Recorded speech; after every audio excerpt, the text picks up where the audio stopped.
Amperge Convida, com Heloísa Carpena.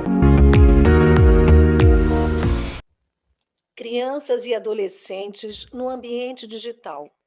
Crianças que frequentam as redes sociais, que se relacionam, que praticam atos infracionais, todos esses são problemas que preocupam pais responsáveis, o Ministério Público e a sociedade como um todo.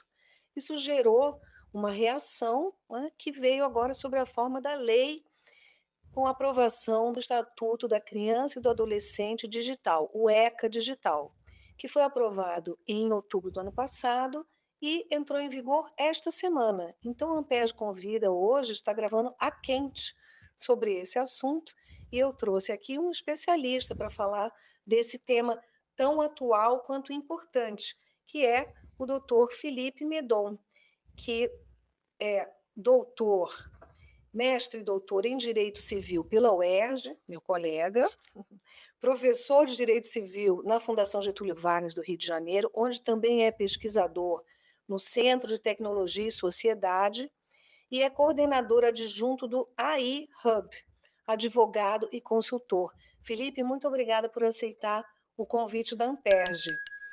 No dia seguinte, eu sou sortuda, porque no dia seguinte da aprovação do ECA Digital, eu entrevistei a jornalista Clara Becker, no episódio 92. Os ouvintes que estão aqui nos assistindo, que não ouviram, vale lá conferir.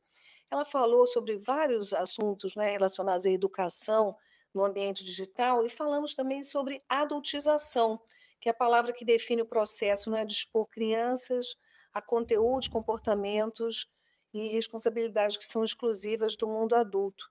Foi essa questão levantada no famoso vídeo do Felca, né, que foi o que aconteceu naquela época, que impulsionou aí o processo legislativo e a aprovação do ECA Digital.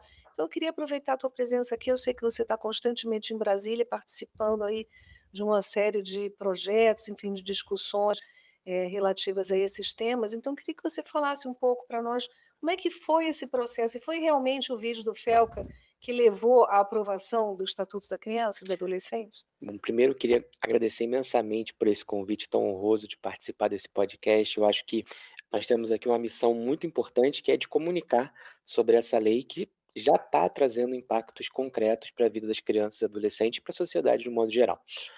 Falar um pouco dessa tramitação legislativa do que veio a ser o ECA Digital é interessante e eu costumo brincar que o Felca entrou de gaiato no navio.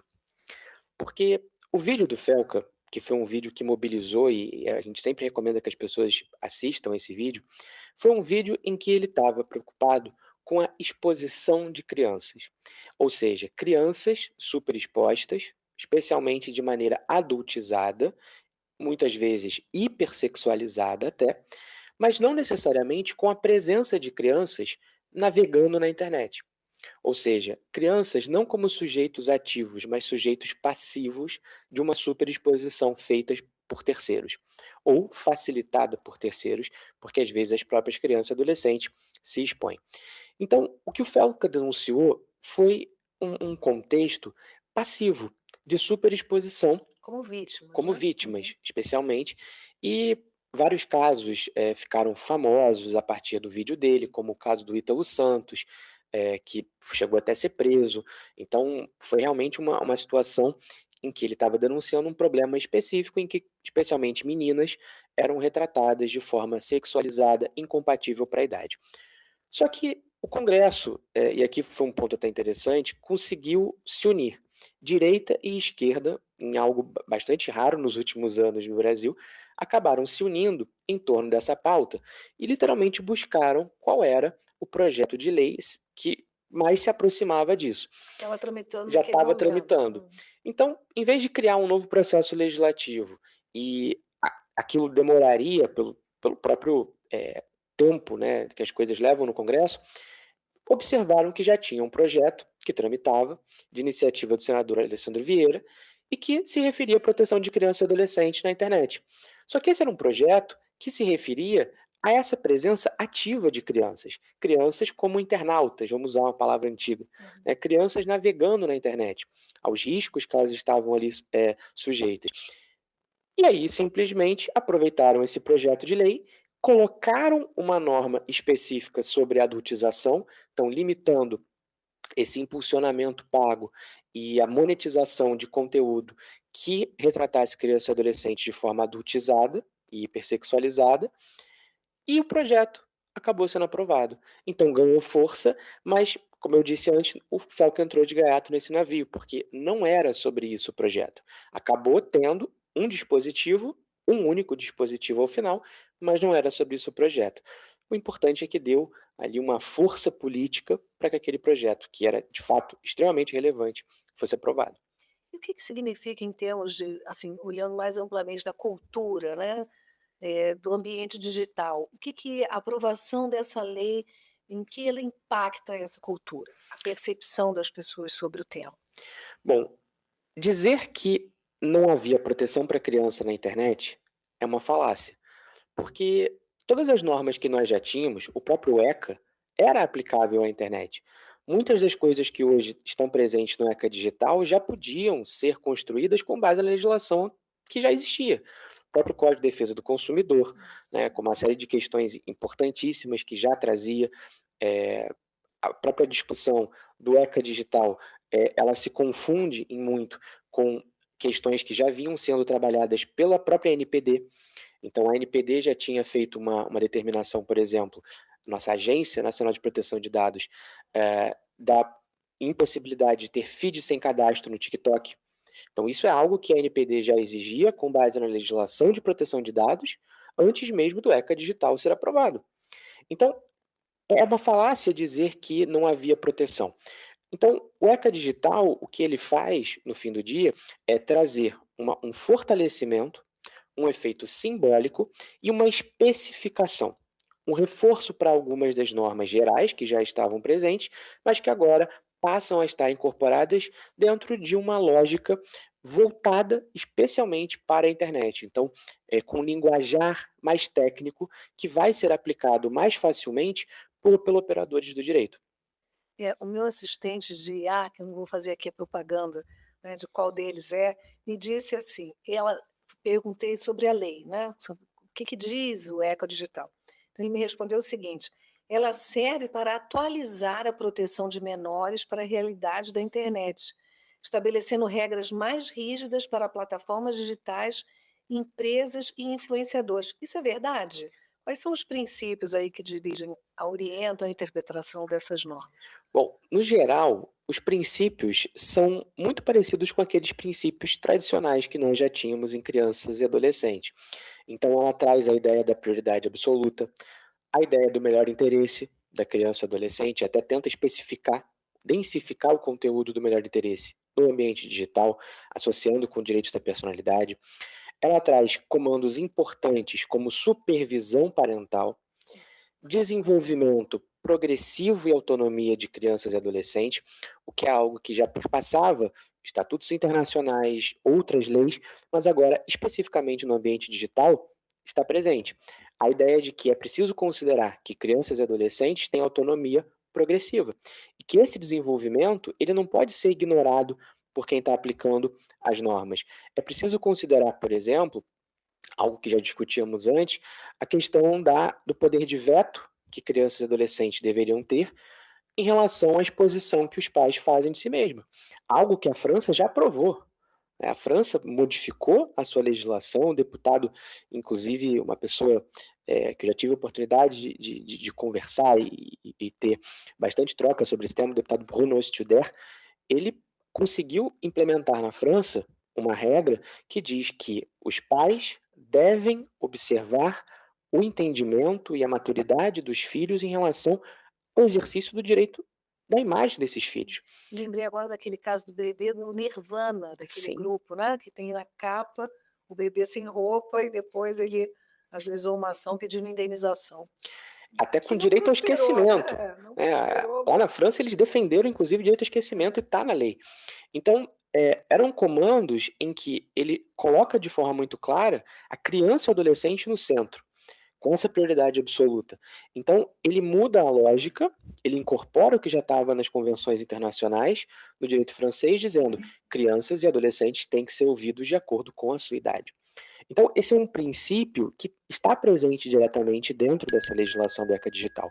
Outro, extremamente importante, que já vinha por várias resoluções, e a doutrina civilista, e aqui eu me sinto confortável para falar, a nossa doutrina civilista já defendia a educação digital. A educação digital agora é norma expressa. Essa obrigação, que é uma obrigação compartilhada da família, com o Estado, mas também e principalmente com as plataformas.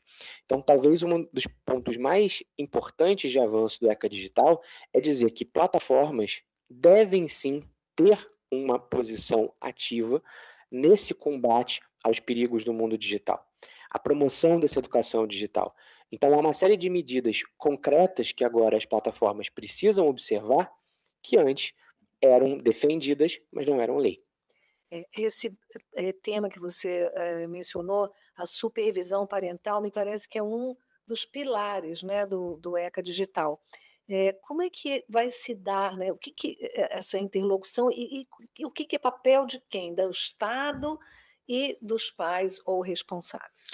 Essa supervisão parental, ela se insere dentro de um contexto mais amplo de educação digital, porque nós precisamos lembrar que falar em educação digital é muito difícil num país onde nem sempre os pais têm educação digital eles próprios, ou seja, não são nativos digitais. Então, muitas vezes a gente vê crianças ensinando os pais sobre o que pode e o que não pode ser feito.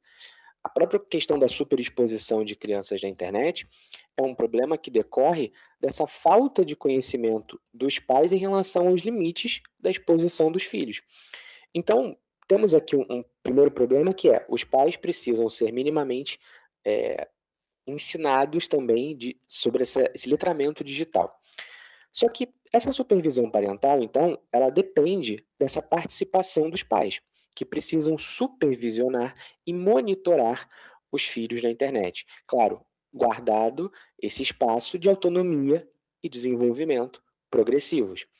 Então, quanto mais nova a criança, maior esse espaço de controle e supervisão por parte dos pais. Agora, conforme a criança e o adolescente vão se desenvolvendo, esse espaço de atuação dos pais vai diminuindo. Ele deixa de ser uma incidência direta e passa a ser cada vez mais uma supervisão. Mas isso, repito, depende também dos pais serem capazes de entender aquele ambiente digital para poder orientar os filhos. Uma das medidas que eu acho salutares do ECA Digital e que dialoga muito com o que vem acontecendo no mundo é a obrigação de que as redes sociais vinculem as contas de crianças e adolescentes, no caso até 16 anos, às contas dos pais. Então, é obrigatório a partir de agora que as redes sociais criem essas contas vinculadas.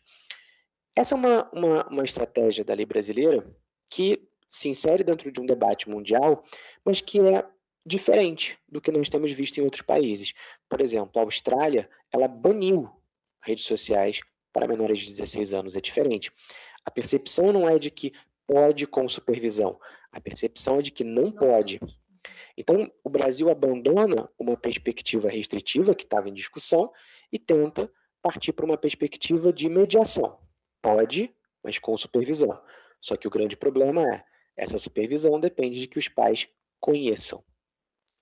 Sim, e um problema que me parece super delicado é a verificação da idade, né. O ECA trata disso, né, encontrei aqui no capítulo 4, mecanismos de aferição de idade, quer dizer, cria essa obrigação, né, para que os fornecedores de serviço de tecnologia tomem medidas, segundo a lei, proporcionais, auditáveis e tecnicamente seguras para aferir a idade ou a faixa etária dos usuários. Como fazer isso e como compatibilizar essa norma com a proteção da LGPD? Isso é um problema, né, porque a gente tem aí, como diz a professora Cláudia Lima Marques, um diálogo das fontes, porque você tem várias normas que vão incidir no mesmo caso concreto, como você já mencionou, o Código de Defesa do Consumidor, LGPD, o Marco Civil, como é que a gente vai conciliar tudo isso? Eu tenho E resolver esse problema, né? eu dizia esses dias numa aula, fazia uma metáfora, tentando colocar, para quem não está muito familiarizado com esse tema, um pouco essa noção antes e depois, né, no analógico e no digital. Antes, qual que é a preocupação do ECA digital? É impedir que crianças e adolescentes acessem conteúdos impróprios, inadequados e proibidos para a idade. Essa é a preocupação. E como que ele tenta efetivar isso? Uma das formas é criando essa verificação etária. Quando nós queríamos fazer isso no ambiente analógico, vamos pensar numa década de 90, por exemplo, 80, o que era feito, por exemplo, para impedir que uma criança, um adolescente, entrasse numa videolocadora e acessasse um conteúdo, por exemplo, pornográfico em propriedade? Aquela era uma barreira física. Então havia uma porta, havia uma cortina, havia uma pessoa que tinha o controle do que podia ser recebido ou não. No ambiente analógico, isso era mais fácil de ser exercido. O problema do ambiente digital é que como que criamos uma barreira para um espaço digital onde esse controle é muito mais dificultado? Então, esse é o desafio. Implementar isso no ambiente digital é muito difícil. E hoje há uma grande discussão sobre como que essas medidas de verificação etária propostas, até o princípio que guia é o princípio da proporcionalidade, está na ECA Digital no seu regulamento, como que essas medidas proporcionais vão ser implementadas se do ponto de vista técnico não há ainda um acordo razoável.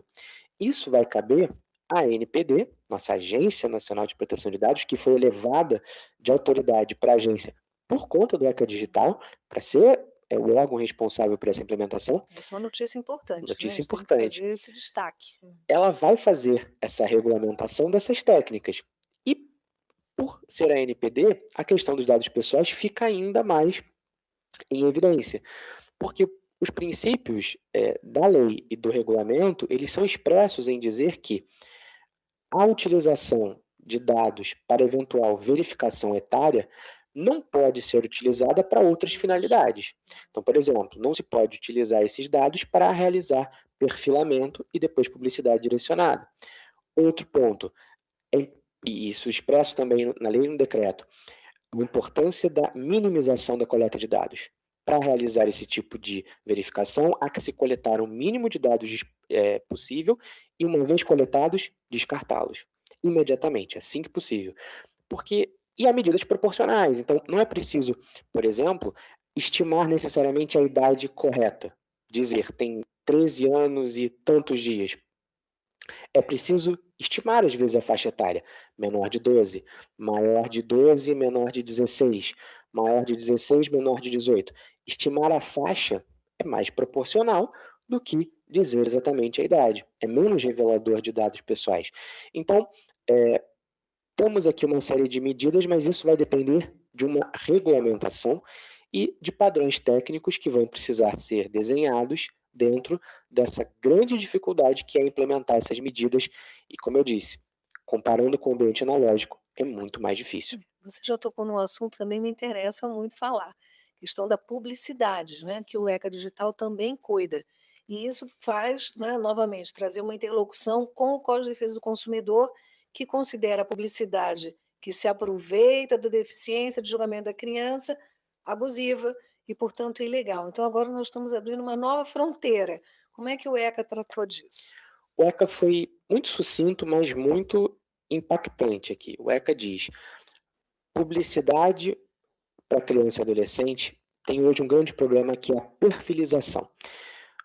A gente teve um caso agora que foi julgado nos Estados Unidos envolvendo Meta e Google em relação ao YouTube, que foi um caso paradigmático, em que essas plataformas foram condenadas por se aproveitarem da vulnerabilidade de crianças e adolescentes, dentre outras coisas, para envio de conteúdo publicitário. E há, assim, uma série de casos que imputam a essas plataformas, por exemplo, o fato de que a plataforma perceberia, por exemplo, que uma menina apagou uma foto e esse dado seria utilizado para o seu perfil para dizer que ela talvez tenha uma baixa na sua autoestima e por isso dispara-se publicidade para ela. Então, o que o ECA Digital tenta mostrar? Que essa publicidade comportamental baseada em perfis de criança e adolescente deve ser vedada. Porque hoje, com essa capacidade que nós temos de coletar dados e que inferem emoções, pensamentos de criança e adolescente por uma curtida, por uma não curtida, pelo tempo de tela, se consegue ter dados muito íntimos de uma criança, o que aprofunda ainda mais essa vulnerabilidade que já é acentuada em criança e adolescente. Então, no ambiente digital, isso se torna ainda mais problemático. Então, o ECA Digital, ele tenta mostrar que esse tipo de publicidade, quando baseada nessa coleta de dados para perfilamento, deveria ser proibida. Então, é um grande avanço isso estar já algo que já, claro, era discutido pela doutrina, embora com muitas restrições na jurisprudência, isso agora está de fato positivado. Essa questão da publicidade, né, quando a criança ou adolescente é a vítima, é o destinatário da mensagem, então é esse aspecto. Mas tem um aspecto ativo também, quando eles são os chamados influenciadores mirins, né, quando eles fazem propaganda, aqueles casos de unpacking e tudo isso. O ECA também tratou dessa questão? Sim, especialmente no seu regulamento.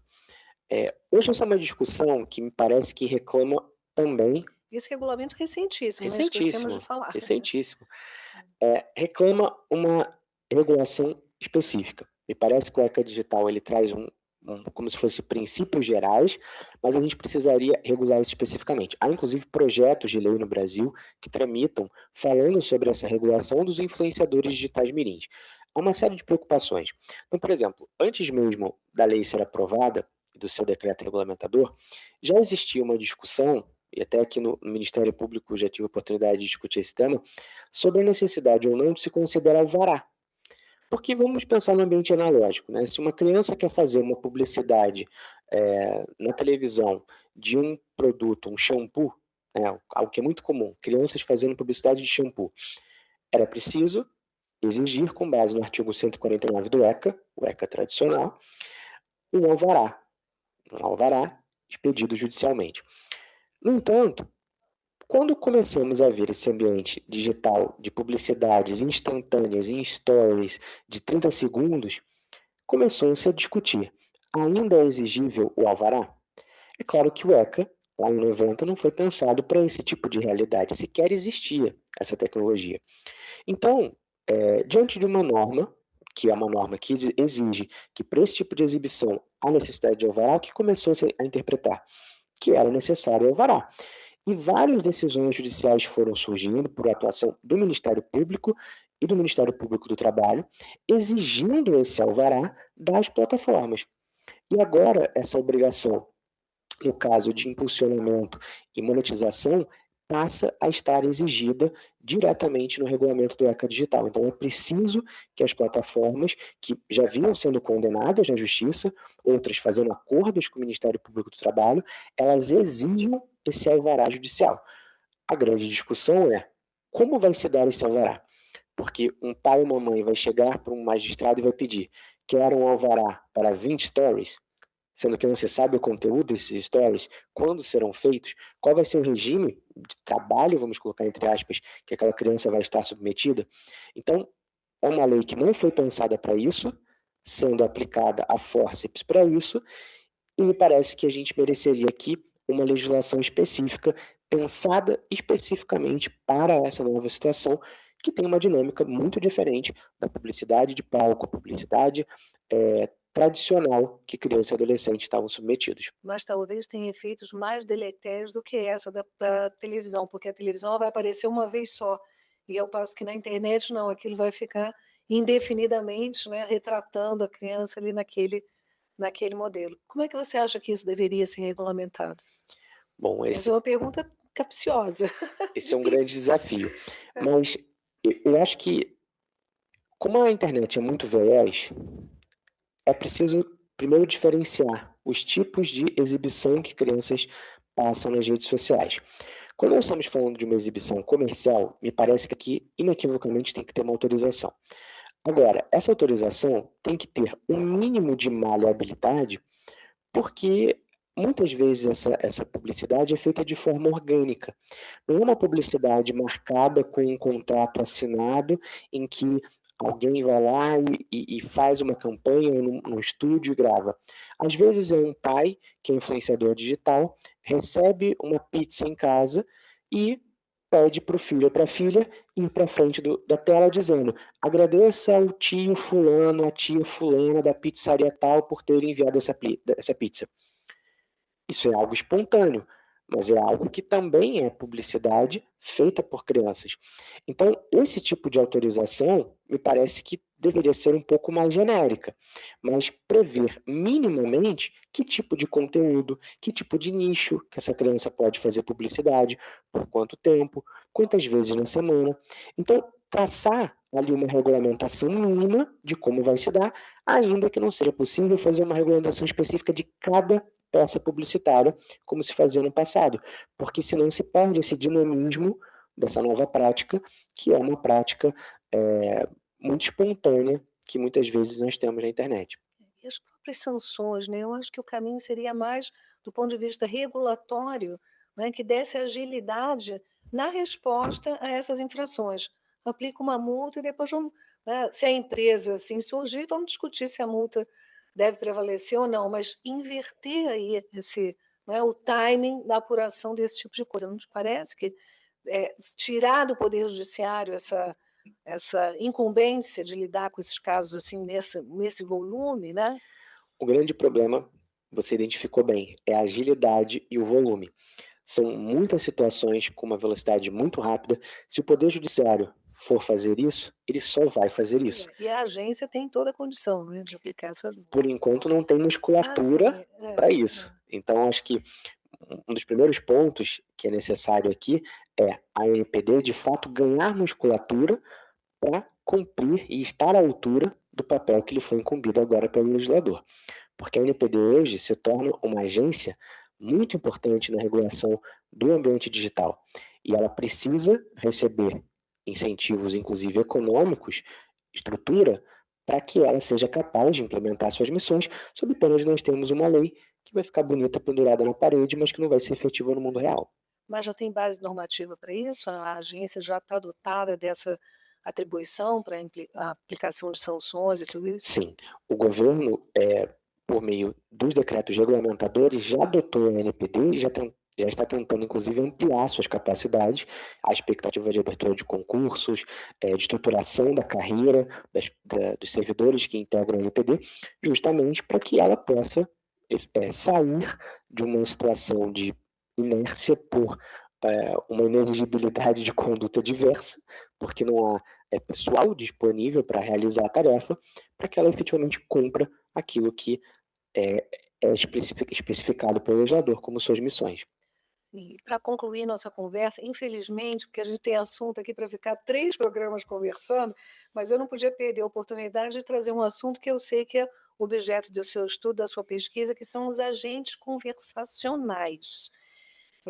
Conversacionais não, tá certo, conversacionais, os chatbots, mais fácil falar inglês, né? O artigo 11 do decreto regulamentador trata desse tema. Como as crianças chegam até esses agentes e qual é o tipo de interação, como eles funcionam e quais são as regras que se aplicam a eles? O ECA Digital está preocupado com a presença de crianças na internet conversando com outras crianças, com adultos e agora, por meio do seu decreto regulamentador, também com chatbots. Ou Nós não seja, falamos o número ainda, 12.880, desse mês, março de 2026. sistemas de inteligência artificial. Esses sistemas, esses chatbots, eles são claramente sistemas artificiais feitos por plataformas que disponibilizam isso. Então, os principais chats da vida, vamos colocar assim para não citar nome de nenhum, esses agentes, esses sistemas de inteligência artificial, muitos deles oferecem essa possibilidade da criação de chatbots específicos para que essas crianças e adolescentes conversem. Há sites específicos. E o grande problema desses agentes é que eles começam a conversar com criança e adolescente, coletam os seus dados, retêm a sua atenção. Existe uma palavra que é muito utilizada na literatura estrangeira, traduzindo para o português, seria bajulação. Então, uma tendência desses sistemas de bajular para reter a atenção dos usuários, maximizar a atenção dos usuários, então ele nunca desagrada. Então, se uma criança chega para um chatbot e diz que está com uma tendência, uma ideação suicida, a tendência natural, se não houver uma proteção feita pelo design, é fazer com que aquela criança, aquele adolescente, seja reforçado em seu ideário suicida. Por quê? Porque não quer desagradar aquela criança, não quer desagradar aquele adolescente. Então, nós já temos exemplos na literatura internacional de chatbots que estimularam crianças ao suicídio.